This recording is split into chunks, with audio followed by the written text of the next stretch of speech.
하늘의 문을 여소서. 이곳을 주목하소서. 주를 향한 노래가 꺼지지 않으니 하늘을 열고 보소서. 이곳에 임재하소서. 주님을 기다립니다. 기도의 향기가 하늘에 닿으니 주여 임재하여 주소서. 이곳에 오셔서 이곳에 앉으소서. 이곳에서 드리는 예배를 받으소서. 주님의 이름이 주님의 이름만이 오직 주의 이름만 이곳에 있습니다. 여호와께서 내 음성과 내 간구를 들으심으로 내가 그를 사랑하는도다. 그의 귀를 내게 기울이셨으므로 내가 평생에 기도하리로다. 아멘. 사도신경으로 우리의 흔들리지 않는 신앙을 고백합니다. 전능하사 천지를 만드신 하나님 아버지를 내가 믿사오며 그 외아들 우리 주 예수 그리스도를 믿사오니 이는 성령으로 잉태하사 동정녀 마리아에게 나시고 본디오 빌라도에게 고난을 받으사 십자가에 못 박혀 죽으시고 장사한 지 사흘 만에 죽은 자 가운데서 다시 살아나시며 하늘에 오르사 전능하신 하나님 우편에 앉아 계시다가 저리로서 산자와 죽은 자를 심판하러 오시리라. 성령을 믿사오며 거룩한 공회와 성도가 서로 교통하는 것과 죄를 사하여 주시는 것과 몸이 다시 사는 것과 영원히 사는 것을 믿사옵나이다. 아멘. 찬송가 486장 찬양합니다.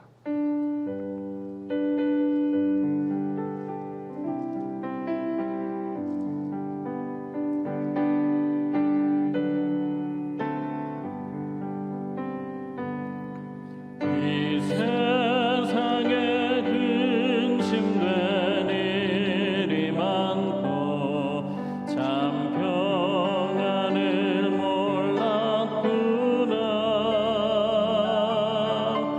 내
이 시간에 보실 하나님의 말씀은 출애굽기 38장 1절에서 20절 말씀, 출애굽기 38장 1절에서 20절 말씀, 우리 각 가정에서도요 한 절씩 교독하도록 하겠습니다.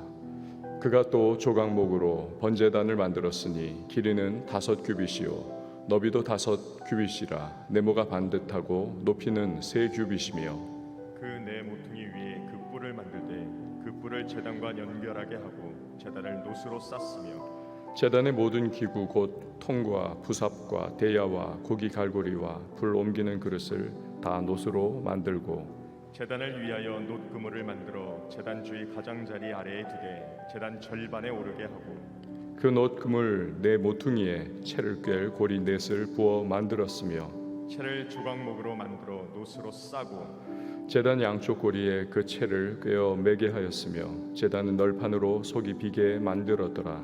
그가 놋으로 물두멍을 만들고 그 받침도 놋으로 하였으니 곧 회막문에서 수종드는 여인들의 거울로 만들었더라. 그가 또 뜰을 만들었으니 나무로 뜰의 남쪽에는 세마포 포장이 100규빗이라. 그 기둥이 스물이며 그 받침이 스물이니 놋이요 기둥의 갈고리와 가름대는 은이며 그 북쪽에도 100규빗이라. 그 기둥이 스물이며 그 받침이 스물이니 놋이요 기둥 갈고리와 가름대는 은이며 서쪽에 포장한 50규빗이라. 그 기둥이 열이요 받침이 열이며 기둥의 갈고리와 가름대는 은이며 동으로 동쪽에도 50규빗이라. 문 이쪽의 포장이 15규빗이요 그 기둥이 셋이요 받침이 셋이며 문 저쪽도 그와 같으니 뜰문 이쪽 저쪽의 포장이 15규빗이요 그 기둥이 셋씩 받침이 셋이라. 뜰 주위의 포장은 세마포요 기둥 받침은 놋이요 기둥의 갈고리와 가름대는 은이요 기둥 머리싸개는 은이며 뜰의 모든 기둥에 은 가름대를 꿰었으며 뜰의 휘장문을 청색, 자색, 홍색 실과 가늘게 꼰 배실로 수놓아 짰으니 길이는 20규빗이요 너비와 높이는 뜰의 포장과 같이 5규빗이며 그 기둥은 넷인데 그 받침 넷은 놋이요 그 갈고리는 은이요 그 머리싸개와 가름대도 은이며 성막 말뚝과 뜰 주위의 말뚝은 모두 놋이더라. 아멘. 기도하시겠습니다. 드린 예물 1,000번째 서원헌금 예배헌금 각 가정에서도 각양의 예물헌금 감사헌금과 함께 주님 앞에 봉헌합니다. 하나님 아버지 참 감사합니다. 오늘도 우리에게 평안한 쉼과 또 회복 이후에 새로운 하루 기도로 예배로 시작할 수 있는 은혜를 주심 다시 한번 감사와 찬양을 주님 앞에 올려드립니다. 이 하루의 모든 인생 발걸음 속에서도 하나님의 성령께서 우리를 인도해 주시고 오늘도 여러 가지 환경과 상황 가운데 나아가는 주의 백성들 기름 부으심 속에 승리할 수 있도록 예비하신 은혜 함께해 주심을 믿습니다. 강하고 담대하게 하시고 하늘의 문을 열어주셔서 기도의 풍성한 은혜와 응답을 누리는 복된 이 한날이 되게 하여 주시옵소서. 마음의 소망을 주님 앞에 아뢰며 나아갈 때에 성령께서 충만함으로 오늘도 동행하여 주시며 우리의 모든 결정과 선택의 순간순간마다 세미한 음성으로 인도하시고 말씀으로 이끌어 주셔서 좌로나 우로나 치우치지 않고 믿음의 정로를 걸어가는 모든 주님의 사람들이 되게 하여 주시옵소서. 말씀을 상고합니다. 성경을 알아가는 기쁨이 있게 하시고 또한 듣는 것에서 그치지 않고 실천하며 주의 마음에 시원함과 기쁨을 드리는 모든 하나님의 사람들이 되게 하여 주시옵소서. 귀한 예물 각 가정에서도 오늘 주 앞에 올려드릴 때에 하늘의 문을 열어주시고 예비하신 하나님의 은혜의 기름 부심으로 함께 하시되 주여 경제 상황 속에서도 우리 쫓겨 살지 않도록 우리 하나님 앞에 마음껏 드리며 헌신하고 베풀고 나눌 수 있도록 거룩한 부자의 은혜로 함께하여 주옵소서. 새벽을 섬기는 반주자에게 주께서 위로와 평강 강건함으로 함께해 주시고 그 마음의 소망을 이루시는 하나님의 은혜를 체험케 하여 주옵소서. 이후에 모든 시간을 주께 올려드리고 예수님의 이름으로 기도합니다. 아멘. 오늘도 우리 각 가정에 또한 주님 앞에 예배로 기도로 나가는 모든 성도님들에게 주님의 위로와 평강과 그리고 주시는 힘이 늘 함께해 주시기를 원합니다. 계속해서 우리가 출애굽기 말씀을 보는데요, 부살렐이 계속 이제 성막에 기구들을 만들고 있습니다. 오늘은 번제단, 그리고 번제단과 함께하는 부속 도구들, 또한 물두멍, 그리고 성막 뜰에 대한 내용을 다루고 있습니다. 자, 그럼 먼저 번제단에 대해서 우리 살펴보도록 하겠습니다. 번제단 좀 사진을 한번 여러분 보시기를 바랍니다. 자, 이 번제단은요, 희생 제물을 태워서 그 향기를 하나님께 올려드리는 제단이죠. 희생 제물 태워서 그 향기가 하나님께 올라가도록 하는 제단. 이곳은 하나님과 사람의 화목과 또 교제가 이루어지는 곳입니다. 자, 1절에서 2절 말씀 번제단에 대해서 우리 보도록 하겠습니다. 그가 또 조각목으로 번제단을 만들었으니 길이는 5규빗이요 너비도 5규빗이라. 네모가 반듯하고 높이는 3규빗이며 그 네 모퉁이 위에 그 뿔을 만들되 그 뿔을 제단과 연결하게 하고 제단을 노수로 쌌으며. 자, 번제단은 조각목으로 만들었습니다. 아카시아 나무죠. 일단 정사각형 모양이 번제단입니다. 그런데 그 번제단의 각 모서리마다 뿔을 만들었습니다. 뿔. 그리고 나서 나무로 만든 이 번제단을 마지막에 노수로 다 쌌던 겁니다. 그럼 완성이 되는 거죠. 왜 다른 성막의 도구들은 금으로 만들었는데 유독 이 번제단만은 노수로 만들었을까? 왜냐하면 번제단에서 늘 불을 피워서 제물을 하나님 앞에 태워 올려 드려야 하기에 고열입니다. 순금과 같은 것은 녹아내리지 않습니까? 그러나 놋은 그렇지 않습니다. 녹지 말라고 놋으로 만든 것입니다. 자, 그런데 번제단의 모서리에 4개의 뿔이 달려 있지 않습니까? 이것은 일종의 도피성 역할을 하기도 했습니다. 도피성. 그 뿔 중에 하나를 손으로 딱 잡으면 그러면 죽음을 면할 수가 있었던 거지요. 열왕기상 1장에 보면 그 하나의 예가 나오지 않습니까? 다윗의 아들 아도니아가 내가 왕이다 나팔을 불지요. 왕을 이제 왕위를 찬탈을 하려고 했던 겁니다. 다윗이 죽을 때가 되니까 내가 솔로몬을 제껴버리고 왕이 돼야지. 그러나 어떻습니까? 나단 선지자가 주도를 해서 결국 다윗이 솔로몬을 왕위에 빨리 앉혀버립니다. 그 이야기를 들은 아도니아가 죽음을 모면하기 위해서 성막으로 달려가죠. 그리고는 그 뿔을 잡습니다. 성전으로 달려가서 번제단의 뿔을 잡는 겁니다.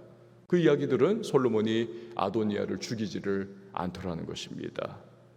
나중에 물론 아도니아는 아버지 다윗의 여자였던 아비삭을 내게 주십시오.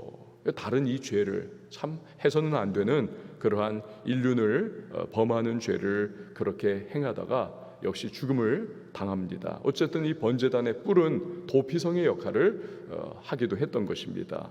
이처럼 번제단은 하나님과 화목과 교제가 이루어지던 곳입니다. 그러니까 어린 양 예수 그리스도의 희생이 상징이 되는 곳이죠. 그러니까 누구든지 어떤 죄인이든지 예수께로 달려가기만 하면, 나아가기만 하면 죄를 용서받고 구원의 은혜를 얻게 되는 것입니다. 결국 사람이 용서받지 못하는 것은, 지옥에 가는 것은 이미 열려있는 사죄의 문, 구원의 문이 있음에도 불구하고 그 들어가는 것을 거부하기 때문입니다. 그 뿔을 잡기를 거부하기 때문인 것입니다. 내 죄를 사하여 주시옵소서. 이 구하기만 하면 하나님은 어린 양 예수 그리스도의 십자가, 그 사역으로 인해서 반드시 용서를 해 주시는 것입니다. 오늘 이 방송을 보시는 분들 중에서 아직 예수 그리스도를 영접하지 않은 분이 계시다면, 그 이름을 붙잡지 않은 분이 계시다면 성령께서 그 마음을 주관해 주시고 그리스도의 이름을 붙잡고 예수 그리스도의 이름 앞으로 나아가는 그러한 은혜가 있으시기를 바랍니다. 근데 회개하지 않으니까, 회개하지 않으니 예수 그리스도의 이름을 붙들지 않으니까 망하는 거죠. 언젠가 하나님의 심판의 보좌 앞에서 이 불신자들이 다 그 죄악을 낱낱이 그렇게 다 심판받는 때가 될 것입니다. 하나님께서 그때 그들에게 말씀을 하실 겁니다. 예수 이름 붙잡을 수 있는 시간과 기회를 너에게 주었는데 왜 너가 그 이름의 능력을 붙잡지 않고 그 이름의 사죄의 은총을 너가 붙들지 않았느냐? 왜 그 이름 앞에 나가지 않았느냐? 너 스스로가 너를 정죄하게 만들었느냐? 그때 그 말을 듣고 불신 영혼들은 할 말을 잃을 겁니다. 우리 복음성가 잘 부르는 것 중에 주님의 이름은 강한 성루, 그곳에 달려간 자 안전하리라고 하는 복음성가 있지 않습니까? 그렇죠. 예수 이름 앞에 나아가서 그 이름을 붙드는 것이 우리에게 가장 큰 축복이요, 가장 큰 은혜인 겁니다. 그 이름이 우리를 지켜주는 성루가 되고 망대가 되고 요새와 방패가 되는 것이죠. 그리고 우리는 늘 감사하면서 그 이름을 내게 주신 하나님, 성령으로 또한 나를 인도해 주신 하나님 앞에 늘 감사를 고백하며 오늘 이 하루를 살아가야만 할 것입니다. 자, 3절 말씀을 보시기를 바랍니다. 제단의 모든 기구 곧 통과 부삽과 대야와 고기 갈고리와 불 옮기는 그릇을 다 놋으로 만들고. 아멘. 번제단은 재물을 끊임없이 태우는 곳이기 때문에 재가 많이 쌓일 수밖에 당연히 없죠. 그 재를 옮기는 통, 부삽, 이것을 만들라는 것입니다. 또 희생 제물에 피가 흘러내릴 때 그 피를 받는 대야를 만들라는 것입니다.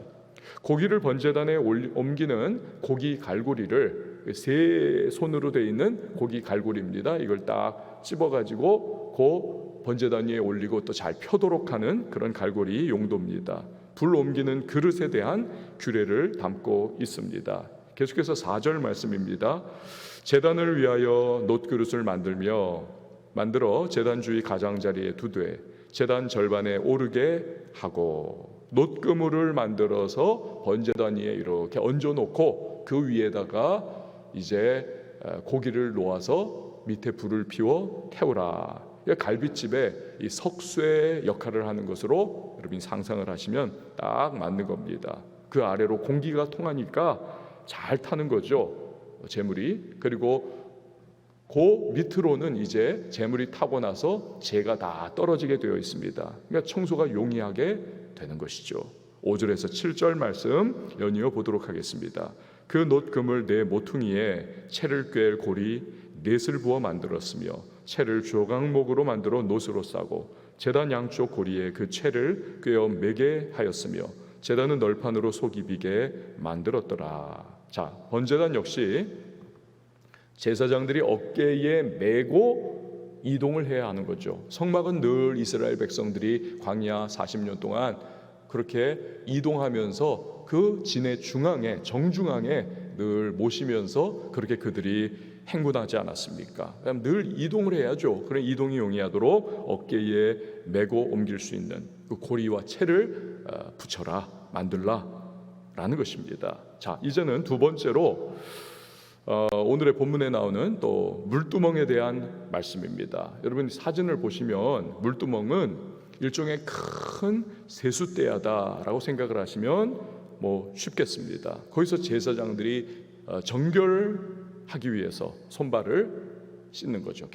깨끗하게 큰 세숫대야로 생각을 하시면 되는 겁니다. 엄청난 크기죠. 8절 말씀 보시기를 바랍니다. 그가 놋으로 물두멍을 만들고 그 받침도 놋으로 하였으니 곧 회막문에서 수종드는 여인들의 거울로 만들었더라. 자, 이 물두멍은 누구든지 주님의 일을 하기 위해서는 이 제사장들이 딱 특정하여서 사용하는 그러한 기구가 아닙니까? 제사장들만 사용하는. 그러니까 누구든 주님의 일을 하기 위해서는 물과 성령으로 거듭나지 않으면 안 된다는 것을 우리에게 시사해 주고 있습니다. 히브리서 10장 22절을 보면 우리가 마음의 뿌림을 받아 악한 양심으로부터 벗어나고 몸은 맑은 물로 씻음을 받았으니 참 마음과 온전한 믿음으로 하나님께 나아가자. 구약 시대에는 제사장들이 물두멍에서 손발을 깨끗하게 씻고 하나님께 나아갔습니다. 그러나 그들은 또다시 날마다 그 성막에 들어가서 일을 할 때면 또다시 그 물두멍에서 손을 씻고 또 다음날 또 손을 씻고 계속 손발을 씻으면서 씻어야만 했습니다. 근데 이제 우리는 어떻습니까? 예수 그리스도의 보혈로 단번에 영원히 우리는 씻김을 받았습니다. 이제는 우리가 예수의 이름으로 기도하면 되는 거지요. 죄 씻어주시는 은혜를 언제나 우리는 누리게 되어 있는 것입니다. 이처럼 구약은 오실 예수님에 대한 그림자이고, 이제 예수께서 실체 되시는 예수님께서 오셨기에 완성이 이루어진 것이죠. 물두멍에 대한 또 하나의 우리가 생각해야 할 사실은, 아까 8절 읽었던 부분에 나왔듯이 이 물두멍은 회막에서 수종드는 여인들이 일상적으로 사용하던 그 놋 거울로 만든다는 겁니다. 놋 거울을 다 녹여가지고 이걸 주조하는 것이죠. 물두멍을. 거울은 여러분 무엇입니까? 남자들 거울 거의 사용 잘 안 합니다. 그냥 아침에 한번 사용하는 거죠, 샤워할 때. 그러나 여인들은 늘 가방에 거울을 넣어놓고 늘 때때로 자기 자신의 얼굴을 비춰보면서 또 옷매무새도 다듬고 늘 일상적으로 사용하는 거울은 여인들의 애장품인 것입니다. 그런데 그러한 거울로 녹여가지고 만들어라. 그 당시의 거울이라고 하는 것은 지금의 우리가 1,000원 줘도 살 수 있는 그러한 거울과는 많은 차이, 굉장히 값진 것이고 꼭 필요한, 일생에 단 하나 정도 있어야 할까요? 그러한 거울입니다. 이걸 드리라는 것입니다. 그러니까 주님을 섬기기 원하는 사람은 자기 부인이 있어야 한다는 거죠. 나를 바라봐야 할 그 거울로 이제 제사장들이 손발을 씻게 하는 물두멍을 만들도록 하는 겁니다. 자기 부인이에요. 바울이 바로 그러한 예를 우리에게 보여주고 있지 않습니까? 빌립보서 3장 8절에 또한 모든 것을 해로 여김은 내 주 그리스도 예수를 아는 지식이 가장 고상하기 때문이라. 내가 그를 위하여 모든 것을 잃어버리고 배설물로 여김은 그리스도를 얻고. 그는 엄청난 학문을 자랑하던 사람이었습니다. 서양 철학사 두꺼운 거 보면 거기에 사도 바울이 나와요. 사도 바울을 철학자로 그렇게 또 철학의 세계에서는 묘사를 합니다. 엄청난 학문을 자랑했고 베냐민 명문가의 자제입니다. 유산도 많이 그는 할당을 받았을 겁니다. 부모가 시민권을 그냥 턱 살 정도로 돈이 많은 집안이니까요. 근데 그 모든 것을 예수 그리스도를 얻기 위해서, 또 그 이름을 전하는 사명 감당하기 위해서 그는 다 배설물로 여길 정도로 그렇게 자기 부인을 했던 사람입니다. 자기 부인이 되지 않는 사역자, 자기 부인이 되지 않는 헌신자와 사명자, 반드시 나라고 하는 쓴뿌리가 튀어나오게 되어 있습니다. 그러면 주님이 드러나는 대신에 내가 드러나는 거죠. 자기 의가 튀어나올 수밖에 없습니다. 예수는 사라지고 나만 남는 거죠. 나의 명예, 나의 욕심.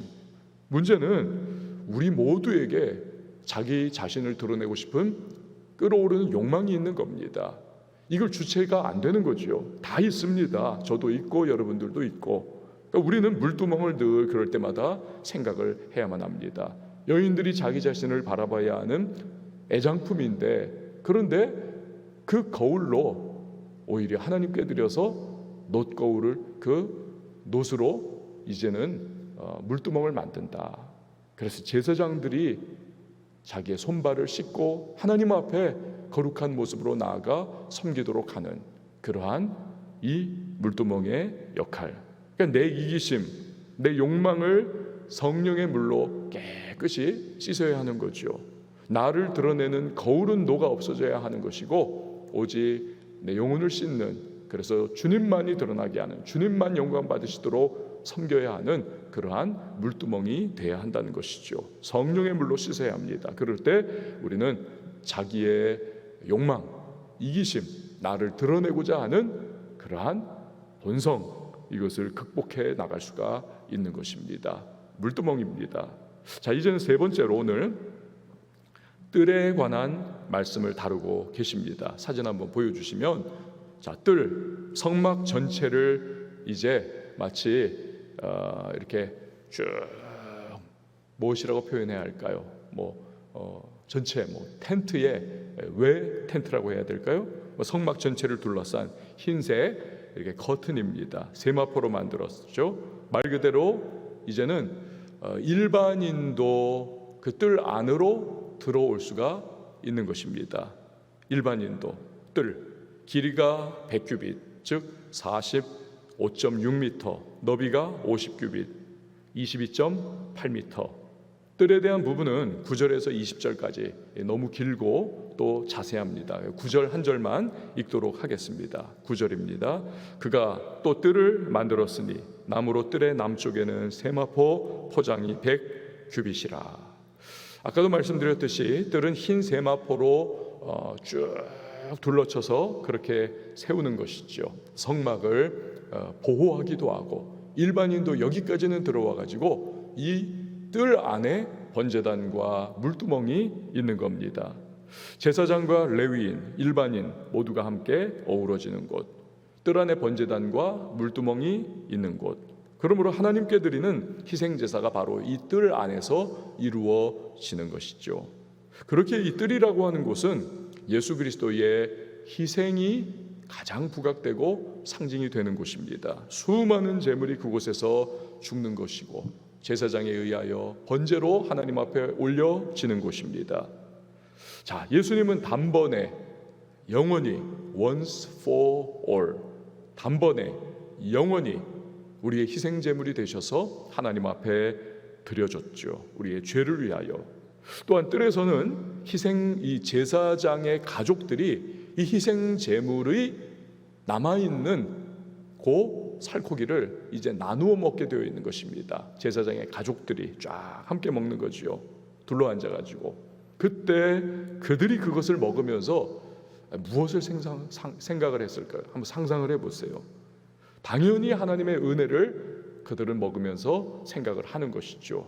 하나님 앞에 희생 제물로 올려지는 그 번제물의 남은 조각을 우리가 먹는구나. 이게 하나님 앞에 제사장에 의하여 번제단에서 태워 올려지고 하나님이 그 향례를 흠향하심을 통해서 이걸 드린 사람들의 죄가 용서를 받은 것이지, 이걸 생각하는 겁니다. 그러면서 음식을 나누어 먹으니까 그들 사이에 이제는 진정한 화목이 이루어지는 겁니다. 하나님과의 화목이 이미 이루어진 것이고, 이제는 함께 공동으로 그것을 나누어 먹으며 그들 사이에 화목도 이루어지는 것이죠. 이처럼 뜰에서 음식을 나누어 먹는 것은 우리들 성도가 예수 그리스도의 교회 안에서 함께 한 몸 되어서 서로 화목을 이루고 서로 교회를 이루어가는 것을 아름답게 모범으로 보여주고 있는 것입니다. 사도행전에서 보면 초대교회에서 바로 이 일이 참 아름답게 이루어지지 않습니까? 사도행전 4장 32절을 보면 믿는 무리가 한 마음과 한 뜻이 되어 모든 물건을 서로 통용하고 자기 재물을 조금이라도 자기 것이라 하는 이가 하나도 없더라. 그러니까 진정한 화목의 유무상통이, 서로 나눔이, 서로 회복시킴이 이 주님의 은혜의 이 희생의 십자가 밑에서 다 이루어지는 것입니다. 놀라운 모습이죠. 인간의 본성, 그 욕심, 이기심, 소유욕에 대한 그 모든 욕망의 쓴뿌리들이 다 주님 안에서 녹아지면서 서로 간에 화목이 이루어지는 아름다운 모습이죠. 오늘날도 그렇지 않습니까? 은혜 받으면, 교회 안에 은혜가 강수로 흘러넘치면 교회 안에서도 참 약한 자, 없는 자, 병든 자, 회복이 필요한 자들에게 나누고 치유해주고 또한 돌보아주고 사랑해주고 용서해주는 그러한 은혜의 역사가 일어나게 되어 있는 겁니다. 우리 교회 안에서도 이런 일들이 많이 이루어짐에 참 감사를 하나님 앞에 올려드릴 수밖에 없는 것입니다. 사랑하는 여러분, 오늘 이 새벽에 우리는 번제단과 물두멍과 뜰에 관해서 살펴보았습니다. 결국 이 모든 성막의 부분들을 통해서 우리가 발견하는 분, 우리가 주목해야 하는 분, 우리가 늘 마음에 또다시 떠올릴 수밖에 없는 분은 과연 누구십니까? 그렇습니다. 바로 예수 그리스도이십니다. 그렇기에 성경은 예수님에 대해서 증거하시는 말씀인 것이고, 성도는 예수님을 바라봐야 하는 존재인 것입니다. 끊임없이 예수님을 바라보면서 그분을 따라가고 그분이 인도하시는 길을 걸어가고 그분을 닮아가기를 소망해야만 하는 것입니다. 오늘 이 하루 시작이 되었습니다. 하나님을 오늘도 기쁘시게 하는 우리의 삶을 살아가는 저와 여러분이 될 수 있길 바랍니다. 예수님을 오늘도 생각하고 예수의 이름으로 기도하고 예수님이 보내주신 성령으로 오늘도 우리가 동행하면서 그 인도하심 가운데 믿음의 선택과 결정을 해나감을 통하여서 우리 하나님이 바라보시며 기뻐하시고 또 은혜를 축복을 부어주시는 우리 모든 성도님들이 다 되실 수 있기를 주의 이름으로 축원을 드립니다. 함께 찬양하시고 우리 기도하도록 하겠습니다. 은혜 아니면 살아갈 수가 없네. 은혜 아니면 살아갈 수가 없네. 복음마저도 다 주의 것이니 세상 평안과 위로 내게 없어도 예수 오직 예수뿐이네. 크신 계획 다 볼 수도 없고 작은 고난에 지쳐도 주께 묶인 나의 모든 삶 버티고 견디게 하시네. 은혜 아니면 살아갈 수가 없네. 나의 모든 것 다 주께 맡기니 참된 평안과 위로 내게 주신 주 예수 크신 계획 오직 예수 다 볼 수도 없고 크신 계획 다 볼 수도 없고 작은 고난에 지쳐도 주께 묶인 나의 모든 삶 버티고 견디게 하시네.